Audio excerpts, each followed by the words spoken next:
संसार रे सबुठारु बड़ शक्ति होउछि मित्रता।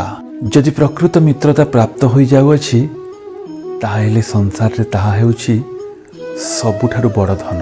कठिन परिस्थितिर आपण सामना करूछन्ति ताहेले मित्रता आपणको शस्त्र होइके साहाय्य करिवो।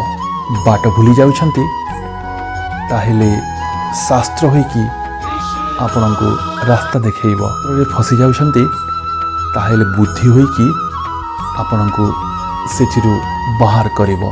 एकुटिया होई जाउछन्ति ताहेले ममता होइकी आपणको सह रहिबो। तार रे किछि कमेबार अछि ना ताहेले धन नुहे, मित्रता कमांतु, स्मरण रखंतु।